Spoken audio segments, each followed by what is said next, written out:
నమస్కారం మిత్రులారా, నేను మీ తానాజీ పాటిల్ మాట్లాడుతున్నా. తెలంగాణలోని కామారెడ్డి జిల్లాలో జుక్కల్ నియోజకవర్గం బీజేపీకి ఎందుకు మైనస్ అవుతున్నది అంటే బీజేపీ ఎందుకు ఎదగలేకపోతున్నది? విచిత్రం ఏంటంటే జుక్కల్ నియోజకవర్గంలోని ప్రతి గ్రామంలో నరేంద్ర మోడీ అంటే చాలా అభిమానం. యువతలో, ప్రజల్లో ఏమో భక్తిభావం కలిగిన వాళ్ళు. ప్రతి గ్రామంలో రోజు ఒక గ్రామంలో భజన కీర్తనలు, భజనలు, దైవ కార్యాలు జరుగుతూనే ఉంటాయి. అక్కడ బహిరంగంగా మందు తాగడం కానీ, మద్యం తాగడం కానీ, లేకపోతే మన మాంసం తినడం కానీ అట్లా చేయరు. అయినా కూడా బీజేపీ వెనుకబడింది. ఎందుకు అంటే ఇక్కడ నాయకుడు సరిగా లేడు. నాయకుడు ఫైర్ బ్రాండ్ నాయకుడు ఉండాలా, మాట్లాడాలా. ఎవరైనా కార్యకర్తలు వస్తే, ఇప్పుడు జుక్కల్ నియోజకవర్గంలో ప్రతి గ్రామంలో ఆర్ఎస్ఎస్ కార్యకర్తలు ఉన్నారు. వారు ఏం కోరుకుంటున్నారు అంటే మన నాయకుడు డైనామిక్ ఉండాలా, ఫుల్ చెప్పగానే పని చేయాలా, పార్టీ కోసం ఎంతకైనా తెగించాలా అని వాళ్ళు కోరుకుంటున్నారు. కానీ ఇక్కడ తుస్సుమంటున్నది. నాయకుడి దగ్గర పోతే ఏ పని అయితే లేదు. పోలీస్ స్టేషన్లో ఇది అయింది సార్ అని చెప్పగానే ఇమ్మీడియట్గా స్పందించాలా. మాకు అన్యాయం జరిగింది, ఎంఆర్ఓ దగ్గర పోదామంటే నడువు పోవాలా. కలెక్టర్ అంటే కూడా కలెక్టర్ వస్తాడు అనాలా. ఆర్డీఓ దగ్గర అంటే ఆర్డీఓ నీకు న్యాయం చేస్తా నేను ఉన్నా కదా అనాలా. పైసలు పెట్టుకొని తీసుకుపోవాలా. మన దగ్గర దరిద్రం ఏంటంటే మన కాన్స్టిట్యున్సీ రిజర్వేషన్ కాన్స్టిట్యున్సీ కదా, ఎవరు రూపాయి పెట్టాలని కోరుకోరు. ఒక్క రూపాయి లేకుండా మన దగ్గర అన్నీ రావాలని కోరుకుంటారు. అన్నీ రావాలా, నా కడుపు నిండాలా. కార్యకర్తలు ఉపవాసం చచ్చినా పర్వాలేదు, వీళ్ళకి ఆ ధ్యాస ఉండదు. అందుకే బీజేపీ ఇక్కడ ఏ పార్టీ కూడా సరిగా ఇది చేస్తలేదు. అన్ని పార్టీల వ్యవహారాలు అట్లనే ఉన్నాయి. అందరు లీడర్లు కూడా దరిద్రులు అట్లనే తయారైపోయారు.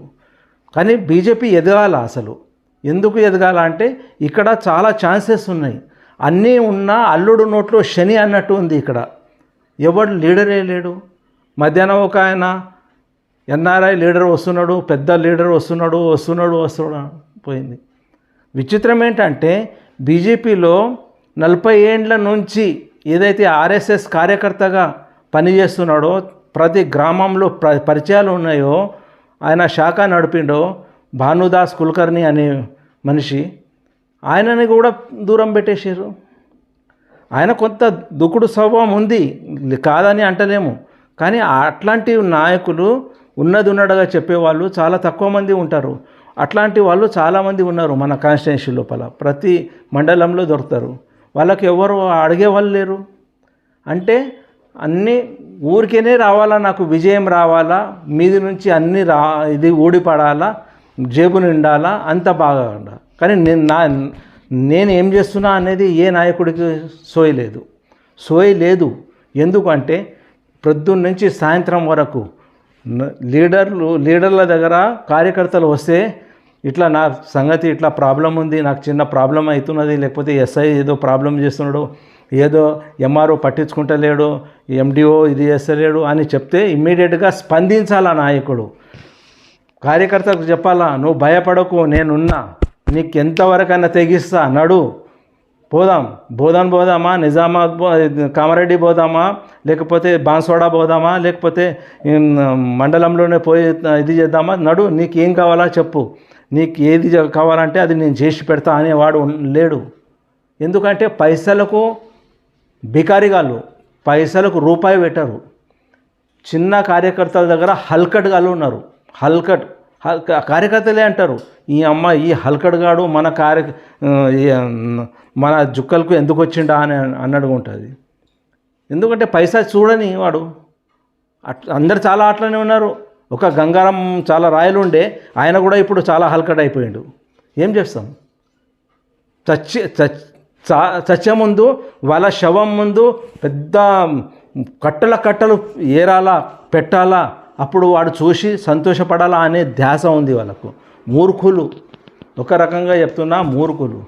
ఒక బీజేపీ కాదు, అందరు అట్లనే తయారైపోయారు. ఒక్కడు కాదు, చదువుకున్నవాడు అంతే, చదువు లేనివాడు అదే అంతే, అంట చబగాడు అంతే.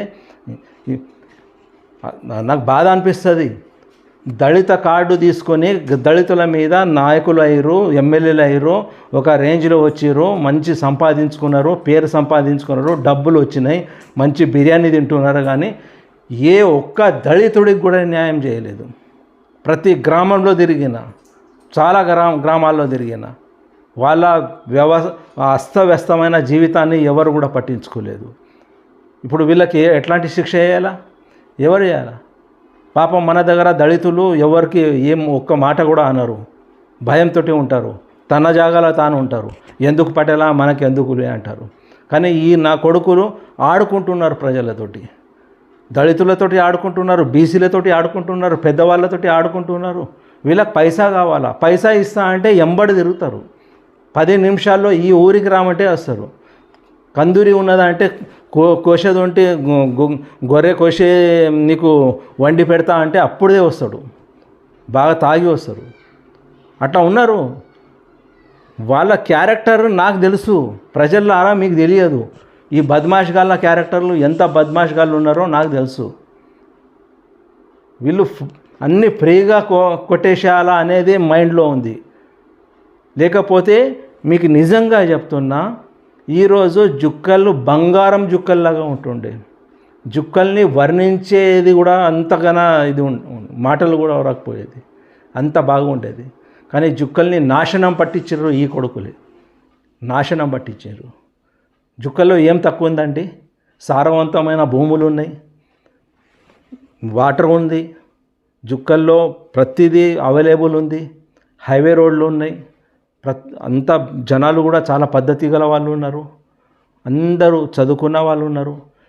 ఏ గ్రామంలో పోయి ఒక నాయకుడు పోయి నేను మీకు జాబ్లు పెట్టిస్తా, ఈ జాబ్ మేళా పెడతా, మీరు రండి, మీకు ఏదేది కావాలనో మీరు చదువుకున్న ఇవి పేపర్లు తీసుకురండి, అన్నీ నేను చూసుకునే బాధ్యత నాది అని ఏ ఒక్క నాయకుడు లేడు, రాడు కూడా. వాళ్ళు ఏమనుకుంటారు తెలుసా? మన నాయకులు వాని చావు వాడే చేస్తాడు, మనకేంది, నాకు పైసలు వస్తున్నాయి, నాకు పెన్షన్ వస్తున్నది, నేను ఎమ్మెల్యే అయినా, నేను ఎంపీ అయినా అంతా బాగుంది, నా కింద గద్దె బాగున్నది, పైసలు అయితే బాగా జమ అయినాయి, వీళ్ళకి ఎందుకు పెట్టాలా అనే ధోరణి వాళ్ళది. ఒక రకంగా చెప్పాలన్నా, జుక్కల్ ప్రజలకు జుక్కల్ నాయకులు చీడ పురుగుల్లాగా చూస్తారు. వీడెక్కడి నుంచి వచ్చిండ్రా, ఈ అమ్మ వీనికి ఏం పని పాట లేదా అని అంటారు.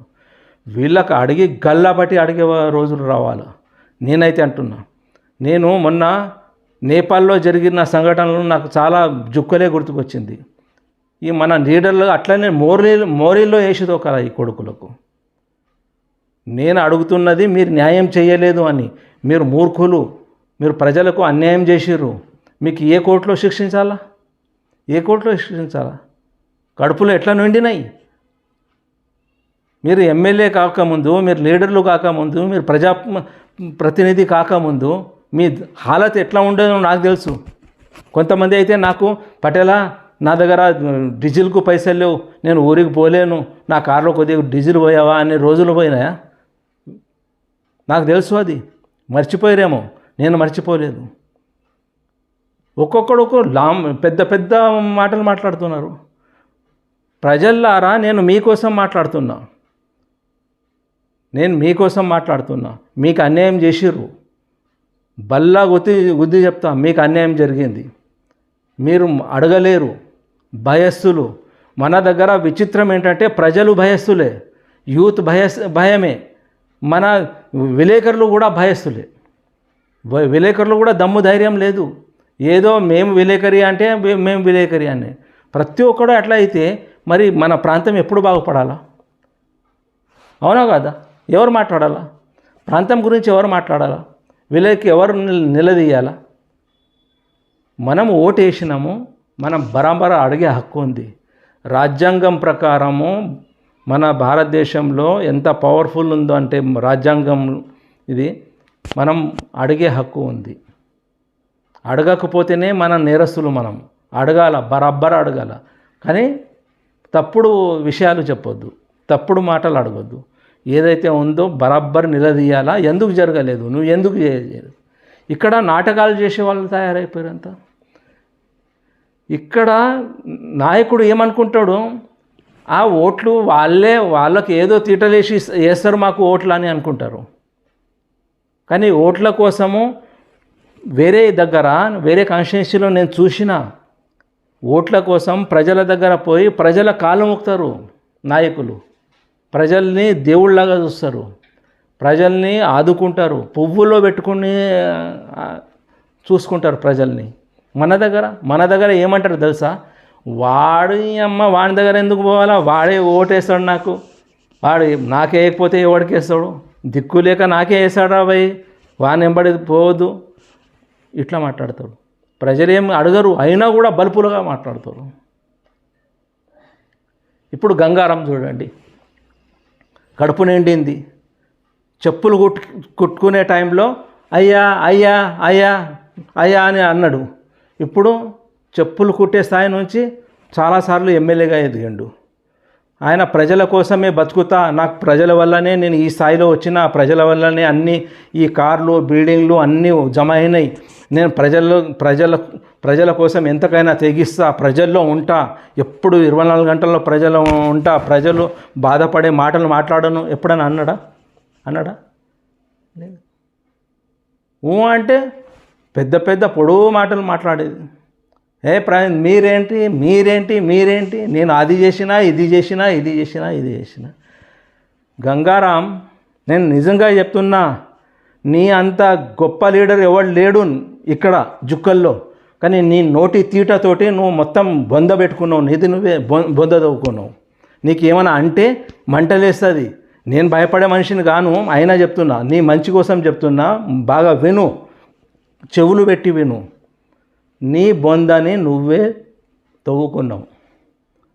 అసలు నువ్వు ఒక స్థాయిలో ఉన్నావు, మామూలు కాదు, ఓన్లీ ప్రజల ఓటుతోటి. అది లేకపోతే నువ్వు 2 రూపాయలు ఇస్తేనే చెప్పులు కుడుతుంటివి, పటేలా అని. ఆ స్థాయి నుంచి ఈ స్థాయి వచ్చినా కూడా నీకు దేవుని పట్ల ధన్యవాదాలు కానీ, లేకపోతే ప్రజల పట్ల కృతజ్ఞతా భావం కానీ లేదు. అది కర్మ, అది నీ కర్మ కాదు, నీకు ఓట్లు వేసే పబ్లిక్ కర్మ అది. నువ్వు ఇంతగా తిరగబడతావు, ఇంతగా మర్చిపోతావు తొందరగా అనేది అది చాలా ఇది. నీకన్నా ఎక్కువ ఈ హనుమన్షింది. ఈయన చదువుకున్నవాడు, నువ్వైతే అన్పడు, చదువు లేదంటే కొద్దిగా ఇది కావచ్చు, నీలో ధైర్యం ఉంది, ఆకట్టుకుంటావు, కొన్ని ఉన్నాయి, మంచి లక్షణాలు ఉన్నాయి. కానీ నీతోటి పోలిస్తే ఈయన అయితే, ఈ హనుమంత్ షిందే అయితే మరీ వరస్ట్. ఆయన గురించి చెప్తామంటే మొత్తం గంటలు చెప్పాల్సి వస్తుంది. ఆయనది ఒక్కటి, నా కడుపు నిండింది, మంచిగా ఉన్నా, నా కొడుకులు మంచిగా ఉన్నారు, నా సంసారం బాగుంది, నా మంచిగా వచ్చినాయి, నేను ఎవరికి చెప్పలేదు, ఎక్కడ దాచిపెట్టాలనో దాచిపెట్టుకున్నా, చాలు, ఇంకా ఇంతకైనా ఏం కావాలా నాకు అనే ధోరణి ఉంది. కానీ ఆయన పబ్లిక్లో పోయి ప్రజలే నా వాళ్ళు, ఈ దళితులే నా వాళ్ళు, దళితుల కోసం నేను ప్రాణత్యాగమైనా ఇస్తా, దళితుల కోసమే నేను మంచి వాళ్ళ కాలనీలు నిర్మిస్తా, వాళ్ళ వాడల్లో తిరిగి వాళ్ళకు జాబులు పెట్టిస్తా, వాళ్ళ అమ్మాయిలకు పెళ్ళిళ్ళు చెప్పిస్తా, ఎప్పుడైనా అన్నాడు? ఎందుకు అన్నాడు? పైసలు పెట్టే చేత కాదు, వచ్చేయడమే తెలుసు కానీ పెట్టే చేత కాదు. ప్యానల్ స్పీకర్ అయిండు, పెద్ద పోస్టులో ఇది అయిండు, దేవుని పట్ల నమ్మకం లేదు, దేవుని కూడా న్యాయం చేయలేదు. వాళ్ళ అమ్మ అన్నది, నాకు ఒక మంచి కొడుకు పుట్టించు, ఆ కొడుకు పేరు నేను హనుమంతుడి ఇది పెట్టుకుంటాను. అందుకే ఆ మిర్జాపూర్ దగ్గర మొక్కితే ఆయన పుట్టిండు. ఆ మిర్జాపూర్కి కూడా న్యాయం చేయలేదు. బేఫికర్ ఉంటాడు, నాకేంటి అన్నీ బాగున్నాయి, నువ్వు సరైన లీడర్ కాదయ్యా, నేను చెప్పడానికి స్టార్ట్ చేస్తే నీకు నిద్ర పట్టదు. నేను కళ్ళారా చూసిన, నువ్వు ప్రజానాయకుడిగా ఎదిగితే నువ్వు వారెవ్వా హనుమంత్ షిండేలాగా ఎవరు లేరాయా అని చెప్తా నేను. లేవు, అది లేదు. నీకు తెలిసింది ఒకటి, ఈ అమ్మ నాకే అనుకూలంగా అవుతున్నది, అందరు ఫెయిల్ అయిపోతున్నారు, అట్లానే జరుగుతున్నది. ఆ దేవుడికి అన్యాయం చేసినా కూడా దేవుడు నీకే కరుణిస్తాడు, నీకే నువ్వు గెలిచేటట్టే చేస్తున్నాడు. నువ్వు ఏదో గొప్ప లీడర్ అని నీకు ఓట్లేస్తలేరు. ఎదుటివాడు గాండుగాడు వెళ్తే పక్కవాడు గాండుగాడు వెళ్తే వీడే హీరో అని అనుకుంటారు. అట్లా ఇదవుతున్నది. నీ సొంత క్యాడర్ తోటి నీకు సొంతగా ఓట్ల బ్యాంక్ ఉన్నది అనేది తప్పు. తప్పు అంటే తప్పు, అది ఆలోచననే తప్పు. నువ్వు ఓన్లీ పార్టీల పేరు మీద గెలుస్తున్నావు, ప్రజలకు సేవ చేయలేదు. ఏ కార్యకర్తకు కూడా నీ ఇంటికి తీసుకుపోయి ఇంత అన్నం పెట్టిన దళితుడికి అన్నం పెట్టిన సందర్భం లేదు. నేను బల్లగుద్ది చెప్తున్నా. నీ ఎంబడి తిరిగిన కార్యకర్తలు చాలామంది నాయకులు ఉన్నారు, మొత్తం జీవితాలని అర్పితం చేశారు. కానీ నువ్వు వాళ్ళకి ఏం చేసినావో నేను అడుగుతున్నా. ఏం చేసినావు? ఏమీ చేయలేదు. వాళ్ళ కంటి నుంచి నీళ్ళు వస్తూ ఉంటాయి చెప్తా ఉంటే. దానికి జవాబు ఉందా నీ దగ్గర? చెయ్యాలా. ప్రతి ఒక్కడు చచ్చిపోయేవాడే. వాడు ఎవడో చెయ్యలేదంటే నువ్వు ఊరుకుంటే అట్లా కాదు. నువ్వు చేస్తేనే నువ్వు హీరో అయిపోతావు. అట్లా బతకాలా అని చెప్తున్నా. అరుణతార ఒకసారి గెలిచింది, అన్ని తప్పుడు నిర్ణయాలు. ఆ పార్టీ మారి ఈ పార్టీ మారు, ఆ పార్టీ మారు ఈ పార్టీ మారు. అదో ఆమె పెళ్లి కూడా చేసుకోలేదు. అది వ్యక్తిగతం ఆమెది, మనం ఏం మాట్లాడదాం. ఆమె మన కాన్స్టిట్యున్సీలో ఇల్లు కట్టుకున్నది, అది ప్రజలకు మంచిగా అనిపించింది, తిరుగుతున్నది. కానీ చాలా మెత్తని మనిషి. ఎవరైనా వచ్చి మేడం నాకు ఇది జరిగింది మేడం, కొద్దిగా ఎస్ఐకి చెప్పండి అంటే, నువ్వు ఎందుకు చేసినావు? అది నీకేం పని? అక్కడ ఎందుకు పోయినావు? ఉల్టా క్వశ్చన్ వేస్తాను. క్వశ్చన్ వేస్తే నాయకుడిగా ఎదగడు. నేనున్నాయా, నువ్వు భయపడకు, నేనున్నా, నువ్వు ఎందుకు పడుతున్నావు? అరుణతార ఉన్నది కదా, నేను చూసుకుంటా అంతా, నువ్వు ప్రశాంతంగా ఉండు, కూర్చో, ఓ 10 నిమిషాలు కూర్చో అంటే అప్పుడు లీడర్ అవుతారు. తారా, అర్థమైంది కదా? నేను కూడా నీకు మన ఆర్ఎస్ఎస్ కార్యకర్తలు కానీ భానుసార్ లాంటి వాళ్ళు చాలామంది నీకు హెల్ప్ చేయాలని ముందుకు వచ్చారు. నీ కొద్దిగా కొన్ని మాటలు ఇది వాళ్ళకు నచ్చలేదు. ఇప్పుడు నాకే కార్యకర్తలు చాలామంది అన్నారు, అన్న బాగానే ఉంది, చాలా రోజుల నుంచి ఉన్నది, కానీ మేము మేడంకు ఏదైనా చిన్న పని ఇది ఉంది మేడం, నా పని ఇది ఆగిపోయింది, మీరు చూసుకోండి అంటే, నువ్వు ఎందుకు పోయినావాయా? ఆ పని ఎందుకు చేసినావు? ఈ పని ఎందుకు చేసినావు? నీదేం పని ఉంది అక్కడ? ఎందుకు అట్లా అనొద్దు. లీడర్ అంటే నువ్వు భయపడకు రామన్న, నేనున్నా కదా, నువ్వు టెన్షనే పడకు, అంతా నేను చూసుకుంటా అంటే వాడు 100 మందికి చెప్పుకుంటాడు. వారెవ్వా మా అరుణతార ఉన్నన్ని రోజులు నాకు ఎవ్వడు ఏం పీకలేడు అంటాడు. అర్థమైందా? అది ఓట్ల రూపంగా ఓట్లు పడి హీరోలాగా తయారవుతారు. ఫైర్ బ్రాండ్ ఉండాలి. లేడీస్లో ఒక నాయకురాలి ఉన్నదంటే ఆ లేడీస్ ఫైర్ బ్రాండ్ లాగా ఉండాలి. లేడీస్కి అడిగే అర్హత ఎవ్వరికి ఉండదు. అసలు ఎట్లా ఎదగల తారా గారు? మీ పేరు చెప్తేనే ఇక్కడ ప్రతిపక్ష నాయకులు ఇంకా ఇప్పుడు మాజీ ఎమ్మెల్యేలు కూడా భయపడాలా, అమ్మ తారాలాగా మేము చేయలేమురా అని. మీరు అట్టర్ ఫ్లాప్ అయ్యారు. చదువుకున్నారు, అన్నీ ఉన్నది, జుక్కల గురించి మొత్తం తెలుసు, మాట్లాడే చేత కాదు. కార్యకర్తలకు నేను ఉన్నవయా, నువ్వు భయపడకు అనే చేత కూడా కాదు. మరి ఎవరు చెప్పుకోవాలి? పాపం వాళ్ళు ఎవరు చెప్పుకోవాలి? అటు గంగారాం అట్లా ఉన్నాడు, ఇక్కడ హనుమంత్ షిందే ఇట్లా ఉన్నాడు, ఇక్కడ మీరేమో ఇట్లున్నారు. ఎవరు చెప్పుకోవాలా? దరిద్రం చుట్టుకున్నట్టు అయింది అమ్మా. ఇది మన ప్రాంతం దరిద్రం చుట్టుకున్నట్టు అయింది. ఇక్కడ రిజర్వేషన్ చేంజ్ అయిపోవాలా, కానీ రాజకీయాలు ఎట్లుంటాయో నేను బల్లగుది చెప్తున్నా. రాజకీయాలు రిజర్వేషన్ ఉండడం వల్లనే బీవీ పాటిల్ అంటి ముట్టనట్టుగానే పోతున్నాడు. ఆయన దగ్గర బాగున్నాయి, డబ్బులు ఉన్నాయి, అన్నీ చేయగలుగుతాడు. ఇక్కడ రిజర్వేషన్ వల్లనే ఈ దరిద్రం చుట్టుకున్నది. ఈ రిజర్వేషన్ వల్ల నాకు బాధాకరమైన, నాకు ఏమనిపిస్తున్నది అంటే, ఈ దళితుల పేరు మీద మీరు ఎమ్మెల్యేలు అయ్యి దళితులకు కూడా ఏం చేయలేదు, మొండి చేయి చూపెట్టారు. నేను దళితుల సమస్యలను మీ ముందు పెడితే నిద్ర పట్టదు ఒక్కొక్కరికి. నేను షిందేకి చెప్తున్నా, గంగారాంకి చెప్తున్నా, మీకు చెప్తున్నా, ఈవెన్ ఇప్పుడు వచ్చిన తోటకు కూడా చెప్తున్నా, మారండి. మారి ఇప్పుడు ఈ దసరా దీపావళి సందర్భంగా కొత్త జీవితాన్ని ప్రారంభించండి అని నేను అంటున్నా. మారితే మారండి, మారకపోతే మీ బంధం మీరే తోవుకోండి. నమస్కారం.